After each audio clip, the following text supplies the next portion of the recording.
Cette femme emmenait sa fille de 5 ans faire du shopping. Mais elle a laissé sa fille seule enfermée dans la voiture. Peu de temps après, à cause du manque d'oxygène, la petite fille s'est évanouie dans la voiture. Pendant ce temps, sa mère faisait tranquillement du shopping et achetait des vêtements. Heureusement, Anna, qui passait par là, a découvert la scène. Elle a crié de toutes ses forces. Mais personne ne répondait. Dans l'urgence, elle a trouvé une pierre au bord de la route et a brisé la vitre arrière. Heureusement, les secours sont arrivés à temps et la fillette n'a pas été gravement blessée. En se réveillant, la petite fille a serré Anna dans ses bras, ce qui a mis Anna un peu mal à l'aise. À ce moment-là, le père de l'enfant, Jacques, est arrivé en courant. Mais il a immédiatement poussé Anna au sol et lui a ordonné de s'éloigner de sa fille, l'accusant d'être une trafiquante d'enfants. Malgré les explications désespérées d'Anna, personne ne la croyait. La police est rapidement arrivée et s'est préparée à emmener Anna au poste. À ce moment-là, la mère de l'enfant, Lucie, est également arrivée. Mais au lieu de dire la vérité, elle a continué à mentir et à accuser Anna. Finalement, Anna a été emprisonnée injustement. La petite Annie a été ramenée chez elle par son père, Jacques. Jacques était un super milliardaire possédant une immense fortune. Dans cette famille, Annie était tout pour lui. Mais en réalité, Annie n'était pas sa fille biologique. À l'époque,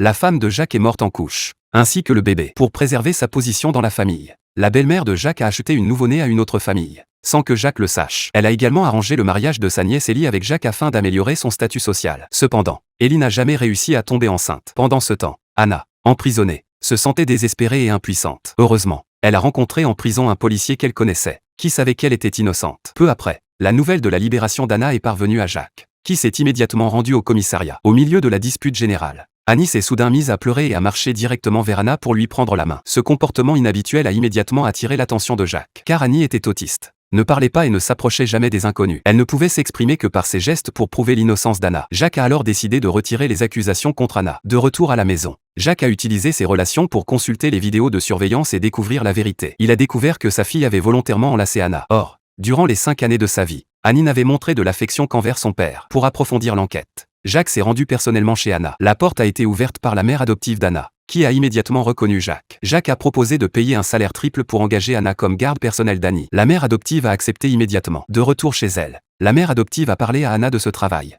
mais sans lui dire que l'employeur était Jacques. Anna, qui avait besoin d'un emploi de toute urgence, s'est rendue à l'adresse indiquée par le riche employeur, un immense domaine. En entrant, elle a rencontré Ellie. Ellie l'a insultée violemment, car l'incident précédent l'avait humiliée devant Jacques. Anna a compris qu'il s'agissait de la maison de cet homme et a voulu partir. À ce moment-là, elle a rencontré Jacques et Annie. Dès qu'Annie a vu Anna, elle a couru vers elle et lui a pris la main. En voyant cela, Jacques était convaincu que sa décision était la bonne. Jacques a fait entrer Anna et lui a expliqué qu'Annie souffrait d'autisme. Puis il l'a officiellement engagée comme garde personnelle.